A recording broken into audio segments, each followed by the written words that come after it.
नमस्ते दोस्तों, Kataria Sanskrit class YouTube channel पर आपका एक बार फिर से स्वागत है। दोस्तों, एनसीईआरटी के सिलेबस की श्रृंखला को आगे बढ़ाते हुए हमने चैनल के माध्यम से जो कक्षा 6 की बुक की जो प्रारंभ कर रखा था, बुक का नाम था मित्रों रुचिरा। बुक को जो हमने प्रारंभ कर रखा था उसकी श्रृंखला को आगे बढ़ाते हुए मित्रों हमने अभी तक सप्तम पाठ है, 7 पाठ हमने पूर्ण कर लिए हैं। तो आज हम एक नया वीडियो लेकर के आए हैं मित्रों, और वो होगा अष्टमः पाठ है। कौन सा होगा मित्रों? अष्टमः पाठ है, 8वां पाठ, 8वां चैप्टर होगा। और हमारे चैप्टर का नाम होगा मित्रों सुक्ति स्तंभक है। क्या होगा मित्रों? सुक्ति स्तंभक है। अर्थात इसमें कुछ श्लोक सुक्तियाँ यहाँ पे दी गई है जिनको हमें अच्छे से याद रखना है और अपने जीवन में उतने उतारना है, धारण करना है। और उनका नियमों का, अर्थात ये जो सुक्तियाँ हमें कहती है, बतलाती है, जो शीर्षक है, उन शीर्षकों का हमें अपने जीवन में नित्य रूप से हमेशा पालन करना है। ठीक है मित्रों, और हमेशा अपने को इन सुक्तियों से संबंधित जो भी ज्ञान प्राप्त होता है, क्योंकि मित्रों ये जो सुक्तियाँ हैं, संस्कृत की जो सुक्तियाँ होती है वो गागर में सागर भरने वाली होती है। गागर में सागर भरने वाली होती है। अर्थात मित्र हम कह सकते हैं कि एक छोटी सी बात बहुत बड़े अर्थ को सिद्ध कर देती है, और एक छोटी सी कहानी अपने जीवन को परिवर्तन कर देती है। तो इस प्रकार से यहाँ पर सुक्तियों का वाचन किया जा रहा है, इनका अनुवाद किया जा रहा है मित्रों। तो इनको आज हम सस्वर लयबद्ध तरीके से इनको हम लोग पहले पढ़ेंगे। पढ़ने के बाद में मित्रों हम इनका उच्चारण करेंगे। ठीक है मित्रों, तो हमारे पास में है पहला श्लोक, और पहले श्लोक में है, लेकिन मित्रों यदि आपने अभी तक चैनल को सब्सक्राइब नहीं किया है तो दिए गए डिस्क्रिप्शन में चैनल का लिंक डाला गया है मित्रों आज, और उस लिंक को आप ओपन करके चैनल को सब्सक्राइब करें। और आपके साथ में रहने वाले जो भी मित्र हैं उन मित्रों के पास में भी आप शेयर करें, ताकि आपके सिलेबस का जो वीडियो यहाँ पर आपके पास में सेंड किया जा रहा है, आपके पास में भेजा जा रहा है, वो आपके मित्र तक भी पहुँचे और वो भी आपके सिलेबस को, अर्थात आपके मित्र जो हैं उन मित्र को पढ़ करके उनके अर्थ को, उनके अनुवाद को अच्छे से ग्रहण करें और अपनी ओर सफलता प्राप्त करें। ठीक है मित्रों, तो हमारे पास में है सबसे पहले राग के साथ में इन्हें हम प्रस्तुत करते हैं। उद्यमेन हि सिद्ध्यन्ति कार्याणि न मनोरथे, न हि सुप्तस्य सिंहस्य प्रविशन्ति मुखे मृगाः। नेक्स्ट राग होगी मित्रों इसकी उद्यमेन हि सिद्ध्यन्ति ही कार्याणि न मनोरथे, न हि सुप्तस्य सिंहस्य प्रविशन्ति मुखे मृगाः। ठीक है मित्रों, सेकंड श्लोक, और सेकंड श्लोक है पुस्तके पठितः पाठः जीवनेनेव साधित, किं भवेत् तेन पाठेन जीवने यो न सार्थक। एक बार फिर से हम लोग सेकंड जो श्लोक है उसका उच्चारण कर रहे हैं मित्रों। पुस्तके पठितः पाठः जीवनेनेव साधित, किं भवेत् तेन पाठेन जीवने यो न सार्थक। ठीक है मित्रों, इस प्रकार से हम श्लोक नंबर 3 प्रिय वाक्य प्रदातेन सर्वे तुष्यन्ति मानवाः, तस्माद् प्रिय हि वक्तव्यं वचने का दरिद्रताः। ठीक है मित्रों, नेक्स्ट गच्छन् पिपीलिको याति योजनानां शतान्यपि, अगच्छन् वेन्तेयो अपि पदम् एकं न गच्छति। काकः कृष्णः पिकः कृष्णः को भेद पिक काकयो, वसंत समय प्राप्ते काक काकः पिक पिक। ठीक है मित्रों, नेक्स्ट राग में हम लोग इसको बोलते हैं काकः कृष्णः पिकः कृष्णः को भेदः पिक काकयोः, वसंत समय प्राप्त है काक काकः पिकः पिकः। ठीक है मित्रों, ये श्लोक जो है एनसीईआरटी की बुक में इसी तरीके से सिद्ध किया गया है। लेकिन दोस्तों जब आरबीएससी की बुक जब 2010 के आसपास चला करती थी, जब मैं पढ़ा करता था, उस समय ये श्लोक आया करता था, का कह पिकह पिकह को भेद पिक काकयो हो वसंत काल संप्राप्ते है काक का कह पिकह पिकह। ठीक है मित्रों, और इसी प्रकार से जब हम लोग कक्षा 10th में पढ़ा करते थे, उस समय मित्रों ये जो तीसरे नंबर का जो श्लोक है, ये तीसरे नंबर का श्लोक होता था, प्रिय वाक्य प्रदादेन सर्वे तुष्यन्ति जंतव। यहाँ पे लिखा हुआ है मित्रों मानव है, और जब हम पढ़ते थे तो उस समय था जंतव है। ठीक है मित्रों, विसर्ग था इसके साथ में, प्रिय वाक्य प्रदादेन सर्वे तुष्यन्ति जंतव तस्माद् तदेव वक्तव्यम। प्रियम ही ऐसा शब्द लिखा हुआ है, उस वहाँ पे आया करता था मित्रों तदेव वक्तव्यम वचने का दरिद्रता। इस प्रकार से हमारे समय में आरबीएससी की बुक के अंदर इस प्रकार से श्लोक हुआ करते थे, जिनको अब परिवर्तन कर दिया गया है। जंतव्य शब्द के स्थान पे तो मित्रों मानवः और तदेव शब्द के स्थान पर प्रियम ही व शब्द का उपयोग किया जा रहा है। ठीक है मित्रों, अब हम 1 बाय 1 करके इन श्लोकों का अर्थ निकालना प्रारंभ करते हैं। हमारे पास में है उद्यमेन ही सिद्ध्यन्ति ही कार्याणि न मनोरथे। उद्यमेन, उद्यम शब्द का अर्थ होता है मित्रों परिश्रम। क्या होता है? परिश्रम। अर्थात इसमें तृतीय विभक्ति एक वचन है, उद्यम शब्द है, और तृतीय विभक्ति एक वचन का उपयोग किया गया है मित्रों इसके अंदर। उद्यमेन ही सिद्ध्यन्ति ही। अब देखिए मित्रों, सिद्ध्यन्ति जो शब्द है, इस सिद्ध्यन्ति शब्द के अंदर लट लकार, कौन सा लकार है मित्रों? लट लकार। प्रथम पुरुष, जैसे हम लोग बोलते हैं पठति पठतः पठन्ति, पठति पठतः पठन्ति, तो इसी प्रकार से बहुवचन का रूप हो गया मित्रों पठन्ति। इसी प्रकार से सिद्ध्यति सिद्ध्यतः सिद्ध्यन्ति, तो शब्द क्या बन जाएगा मित्रों यहाँ पर? सिद्ध्यन्ति। तो कौन सा हो गया? लट लकार, प्रथम पुरुष, और कौन सा वचन हो गया मित्रों यहाँ पर? बहुवचन। कार्याणि, कार्याणि जो शब्द है मित्रों, यहाँ पर कार्याणि शब्द जो निकल करके आ रहा है, यह शब्द बहुवचन का निकल करके आ रहा है। न का अर्थ होता है नहीं। मनोरथे, इसकी संधि विच्छेद करते हैं तब बनता है मित्रों मनः धन रथ है। मनोरथ, यहाँ पे शब्द लिखा हुआ है मनोरथे, तो शब्द बनता है मनः धन रथ है। अर्थात इसके अंदर कौन सी संधि हुई मित्रों? विसर्ग संधि। कौन सी संधि है मित्रों? विसर्ग संधि। अब प्रथम जो लाइन है इसका अर्थ होगा उद्यमेन ही सिद्ध्यन्ति। सिद्ध्यन्ति का अर्थ होता है मित्रों सिद्ध होता है। परिश्रम करने से ही सिद्ध होता है क्या? कार्याणि, कार्य। अर्थात कठिन परिश्रम करने से ही कार्य सिद्ध होता है। न मनोरथे, कोरी मन की कल्पना करने से नहीं, केवल मनोरथ से नहीं, कार्य करने से ही, कठिन परिश्रम से ही हमें सफलता प्राप्त होती है।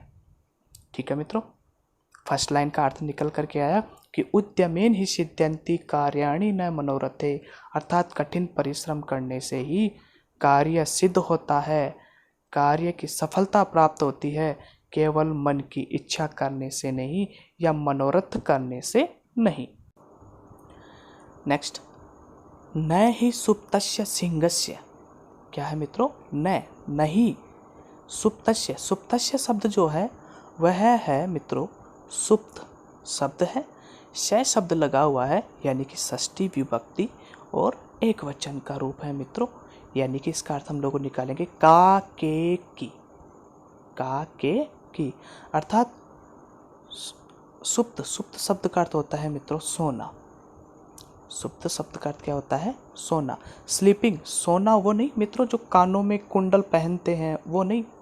केराणि न भूष्यन्ति पुरुषम, मित्रों एक श्लोक चलता है, जैसे कि सोने की जो बात हुई उससे संबंधित, केयुराणि न भूष्यन्ति पुरुषम हारा न चंद्रोज्वला न स्नानम विलेपनम न कुसुमम वालंकृता मूर्ध्वजः। ठीक है मित्रों, तो ये इससे संबंधित श्लोक। सुप्तस्य अर्थात सोते हुए, सिंहस्य, सिंह शब्द है मित्रों, पुल्लिंग का शब्द है, यहाँ पर भी षष्ठी विभक्ति एक वचन। कौन सा है? षष्ठी विभक्ति एक वचन।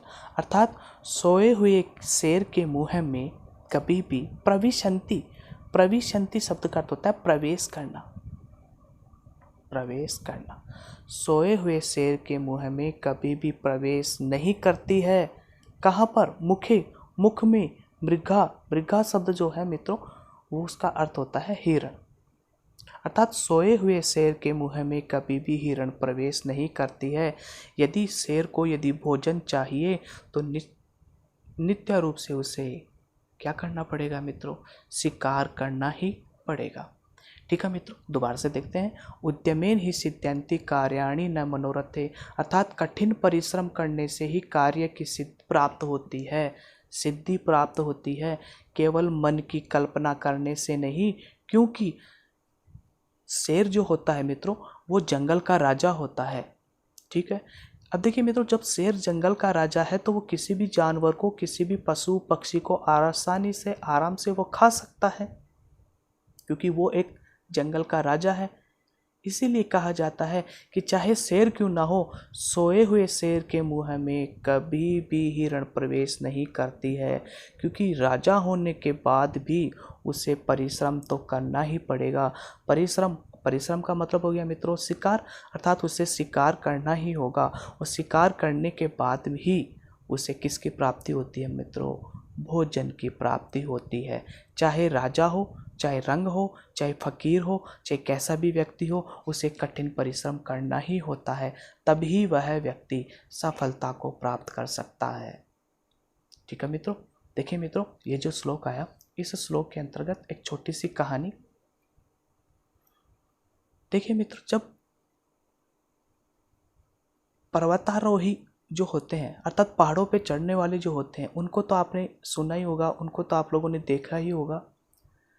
तो मित्रों, जब पर्वतों के ऊपर व्यक्ति विशेष कोई भी हो, चाहे स्त्री हो चाहे पुल्लिंग हो, जब पहाड़ों पे कोई व्यक्ति चढ़ता है तो उसे कितनी कठिनाइयों का सामना करना पड़ता है।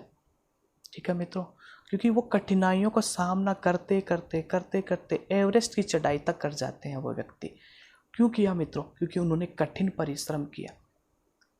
ऐसे ही हमारे राष्ट्रपति रामनाथ कोविंद जी, जो एक मध्यम वर्ग, जिसको हम लोग कहते हैं गरीब परिवार, वो एक गरीब परिवार से संबंधित थे और उनके पास में रहने के लिए जगह नहीं थी, यहाँ तक सिर ढकने के लिए उनके पास में छत नहीं थी, खाने के लिए उनके पास में भोजन नहीं था, पढ़ने के लिए उनके पास में किताबें नहीं थी और पहनने के लिए उनके पास में कपड़े नहीं थे। लेकिन मित्रों लगातार परिश्रम करते रहे, लगातार परिश्रम करते रहे और आज वर्तमान समय में वो हमारे देश के प्रथम नागरिक, अर्थात जिसको हम कहते हैं राष्ट्रपति, जिसे हम लोग कहते हैं राष्ट्रपति के रूप में वो सुशोभित है। ये यहाँ तक क्यों पहुँचे? यही कारण है मित्रों कि उद्यमेन ही सिद्ध्यन्ति कार्याणि न मनोरथे, कठिन परिश्रम करने से ही सफलता प्राप्त होती है। जैसे हम और आप जैसे बैठे हुए हैं और बैठ कर के हम लोग यदि ऐसे सोचे कि मैं IPS, RS, RS लेक्चरर ये बन जाऊं, ऐसा कभी भी संभव नहीं है। यदि आपने मन में यदि ठान रखा है तो मित्रों उसके अनुरूप आपको अपना कार्य करना ही होगा, ऐसा परिश्रम करना ही होगा। परिश्रम करेंगे तो ही मित्रों हम लोग सफलता को प्राप्त कर सकते हैं। ठीक है मित्रों, तो ये था हमारे पास में चलने वाला पहला श्लोक। नेक्स्ट हम आगे पढ़ते हैं मित्रों। पुस्तकें पठित है, पुस्तकें, देखिए मित्रों पुस्तकें पठित है अर्थात पुस्तक को पढ़ना या पढ़कर, पाठ है उनके पाठों को पढ़कर, जीवने अपने जीवन में, न एव, देखो मित्रों नेव जो शब्द है, ये इस नेव शब्द की संधि विच्छेद होगी न धन एव। देखो यहाँ पर डबल मात्रा लगी हुई है मित्रों, तो यहाँ पर कौन सी संधि हो गई, वृद्धि संधि। ठीक है मित्रों। साधित है, साधित है शब्द का अर्थ होता है सिद्ध होना। पुस्तकों को पढ़कर या पुस्तकों में स्थित जो पाठ होते हैं उन पाठों को पढ़कर यदि हमने अपने जीवन में उसे नहीं डाला या अपने जीवन में नहीं उतारा तो नेव साधित है, अर्थात वह पुस्तक सिद्ध नहीं करती है। किम भवेत तेन पाठेन, तो उस पाठ को पढ़ने से क्या तात्पर्य है, क्या मतलब, जीवने योन सार्थक है, जो हमारे जीवन को सार्थक नहीं बना सकते, जो हमारे जीवन को सार्थक नहीं बना सकते हैं, ऐसे पाठ को हमें कभी भी नहीं पढ़ना चाहिए। अर्थात ऐसा कार्य जो हमारे लिए बेनिफिट या फिर अपन कह सकते हैं मित्रों कि हमारे लिए नहीं हो सकता है, हमारे लिए संभव नहीं है, तो ऐसे कार्य को हमें कभी भी नहीं करना चाहिए। अर्थात यदि हम पढ़ते हैं, यदि कोई कार्य करते हैं तो नित्य रूप से वो हमारे जीवन के अंदर इसका उपयोग होना चाहिए। जैसे कि मित्रों मैंने आपको पहले भी बताया था कि जो भी हम लोग यहाँ पे सूक्तियाँ पढ़ रहे हैं तो वो सूक्तियाँ हमारे जीवन में उपयोग में ली जानी चाहिए। यदि हमने सूक्तियाँ पढ़ ली और उसे हमें अपने जीवन में नहीं उतारा तो उस सूक्ति का कोई अर्थ नहीं होता है मित्रों, कोई तात्पर्य नहीं होता है। पढ़ा न पढ़ा दोनों बराबर होते हैं। ठीक है मित्रों, नेक्स्ट आगे की ओर बढ़ते हैं हम लोग। श्लोक नंबर 3, प्रिय वाक्य प्रदादेन सर्वे तुष्यन्ति मानवः। प्रिय वाक्य प्रदादेन अर्थात प्रिय वचन बोलने से, प्रिय वाक्यों को बोलने से, प्रिय वाक्यों को प्रदान करने से सर्वे सभी तुष्यन्ति संतुष्ट होते हैं, मानवः अर्थात सभी मानव। प्रिय वचनों को बोलने से, प्रिय वाक्यों को बोलने से सभी व्यक्ति, सभी मानव संतुष्ट होते हैं। अर्थात ये लाइन हमें कहना चाहती है, 3 नंबर श्लोक की फर्स्ट जो लाइन है, ये लाइन हमें कहती है कि सदा हमेशा ही हमें प्रिय वचन तथा हितकारी वचन बोलने चाहिए। प्रिय वचन तो होने ही चाहिए, लेकिन मित्रों सत्य भी होना चाहिए और हितकारी भी होना चाहिए। ठीक है मित्रों, तो प्रथम लाइन कहती है कि प्रिय वाक्य प्रदादेन सर्वे तुष्यन्ति मानवः, अर्थात प्रिय वाक्य बोलने से, वचनों को उच्चारण करने से सभी मानव संतुष्ट होते हैं। ठीक है मित्रों, तस्माद् प्रिय ही वक्तव्यम, इसलिए हमेशा हमें प्रिय ही बोलना चाहिए। सत्य, सत्य भी, क्योंकि उसमें सत्यता भी होनी चाहिए। ऐसा नहीं झूठ बोल रहे हैं लेकिन प्रिय प्यार से बोल रहे हैं, ऐसा नहीं मित्रों।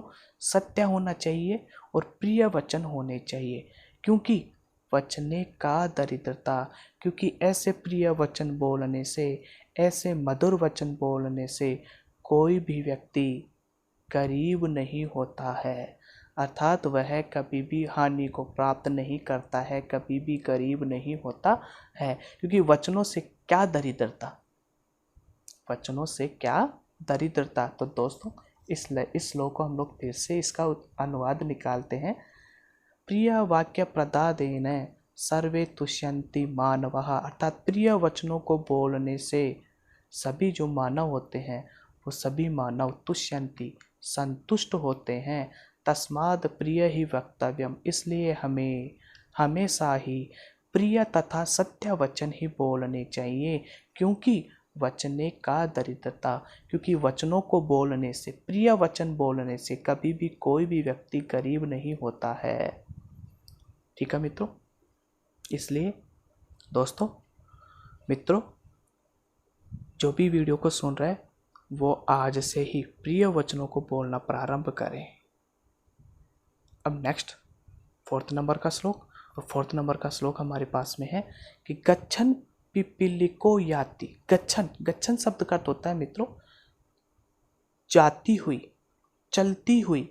देखिए मित्रों इसमें गम धातु और क्षत्रि प्रत्यय, कौन सा है, गम धातु और क्षत्रि प्रत्यय जुड़ा हुआ है, जिसका अर्थ निकलता है जाती हुई। पिपीलिको, पिपीलिको का अर्थ होता है मित्रों चींटी। क्या अर्थ होगा इसका? चींटी। ठीक है। याति, योजना नाम सत्तान्यापि, चलती हुई योजना नाम सत्तान्यापि, अर्थात सैकड़ों योजन तक चली जाती है। छोटी छोटी जो चींटियां होती है, ये जब चलती है चलती है चलती है तो सैकड़ों योजन तक अपना सफर तय कर लेती है। लेकिन अगच्छन, नहीं चलने वाला, वेन्तेयो अपि, देखो मित्रों वेन्तेयो जो शब्द है इसका अर्थ होता है गरुड़, जो जानवरों में पक्षियों में सबसे तेज उड़ने वाला पक्षी होता है, जिसकी सबसे तेज स्पीड होती है, सबसे तेज गति होती है। अगच्छन, नहीं चलता हुआ गरुड़ भी पदम एकम न गच्छति, अर्थात एक कदम भी आगे नहीं चलता है। ठीक है मित्रों, दोबारा से इस श्लोक का अर्थ हम लोग देखते हैं। यहाँ पर गच्छन पिपीलिको याति योजना नाम सत्तान्यापि, अर्थात चलती हुई चींटियां लगातार 100 योजन तक सफर तय कर जाती है। लेकिन अगच्छन वेन्तेयो अपि, लेकिन नहीं चलने वाला गरुड़ पक्षी भी पदम एकम न गच्छति, एक कदम भी आगे नहीं बढ़ता है, एक कदम भी नहीं चलता है। ठीक है मित्रों, देखिए मित्रों, इस श्लोक से हमें यही शिक्षा मिलती है कि यदि जब हम मेहनत करने लग जाते हैं, परिश्रम करने लग जाते हैं, तो निश्चित रूप से हम सफलता को जरूर प्राप्त करते हैं। और यदि हमारे मन और मस्तिष्क के अंदर यदि परिश्रम करने का भाव ही नहीं है, केवल हम लोग मन ही मन में सोच रहे हैं, तो हम एक कदम भी आगे नहीं बढ़ सकते। अर्थात हमारा जो फर्स्ट टेस्ट होता है, तो उस फर्स्ट टेस्ट को भी हम अच्छे से क्लियर नहीं कर सकते हैं। इसलिए दोस्तों, यदि आपको सफलता प्राप्त करनी है तो अपने को चींटियों की तरह बनना है। चाहे धीरे धीरे करते रहें, चाहे थोड़ा थोड़ा वर्क करते रहें, धीरे धीरे करते रहें।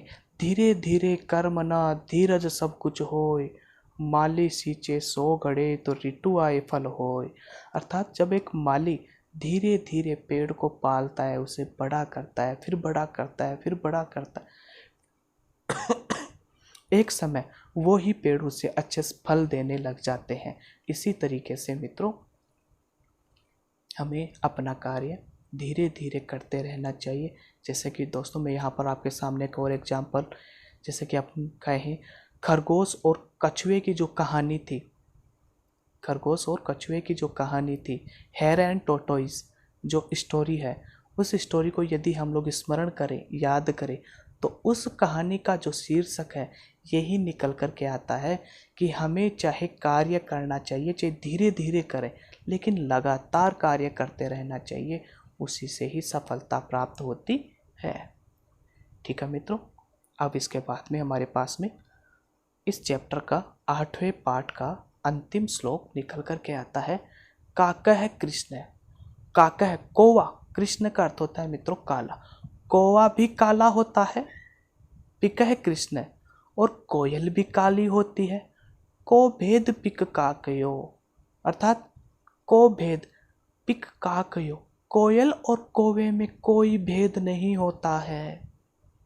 कौवा भी काला होता है, कोयल भी काली होती है, तो कौवे में और कोयल में कोई भेद नहीं होता है। लेकिन वसंत समय प्राप्त, जैसे ही वसंत ऋतु आती है, जैसे ही वसंत ऋतु आती है, काकः काकः, अर्थात कौवा तो कौवा ही रहता है, पिकः पिकः, और कोयल मधुर आवाज में गा करके अपने रंग और अपनी जो आवाज है, वाणी की जो मधुरता है, उस मधुरता से सबको मोहित कर लेती है। ठीक है मित्रों, लेकिन वसंत समय प्राप्त है, अर्थात जब वसंत ऋतु आती है, वसंत का समय आता है, तो काकः काकः, कौवा तो कौवा ही रह जाता है, लेकिन पिकः पिकः, कोयल तो कोयल ही होती है, अपनी मीठी मधुर वाणी से वह सबको मोहित कर लेती है। तो दोस्तों, चाहे व्यक्ति गरीब हो, चाहे अमीर हो, चाहे कैसा भी व्यक्ति हो, उसे हमेशा प्रिय वचन, सत्य वचन और मधुर वचन ही बोलने चाहिए, क्योंकि मधुर वचन हम बोलेंगे, मधुर वचनों का हम उपयोग करेंगे तो मित्रों, चाहे कैसा भी समय हो, चाहे हम काले हों अर्थात चाहे हम कौवे हों, चाहे हम लोग कोयल हो, तो यदि हम मधुर वाणी का उपयोग करेंगे तो मित्रों, हम निश्चित रूप से हमारे अनेक मित्र होंगे। हमसे हर कोई व्यक्ति मधुरता से बात करेगा और लोग हमारी इज्जत करेंगे। तो दोस्तों, ये थे हमारे पास में चलने वाले हमारे 5 श्लोक। तो दोस्तों, ये थे हमारे पास में अष्टम पाठ है, 8वें पाठ के कुछ सूक्तियाँ जो हमारे लिए एक प्रेरणादायक थे। दोस्तों, इन सूक्तियों को पढ़ कर के हमें अपने जीवन के अंदर इनके विचारों को उतारना चाहिए और उन नियमों का, उन विचारों को हमें पालन करना चाहिए। अब मित्रों, इससे संबंधित आने वाले जो क्वेश्चन हैं, उन क्वेश्चनों को हम नेक्स्ट वीडियो के अंतर्गत इसको पूर्ण करने वाले हैं। तो दोस्तों, अभी तक चैनल को सब्सक्राइब नहीं किया है तो डिस्क्रिप्शन में चैनल का लिंक दिया गया है, तो आप डिस्क्रिप्शन पे जाकर के चैनल के लिंक को ओपन करें और चैनल को सब्सक्राइब करें। ठीक है मित्रों, यदि आपको ये चैनल पसंद आया हो तो आप इस चैनल को लाइक करें, शेयर करें और सब्सक्राइब करें। धन्यवाद।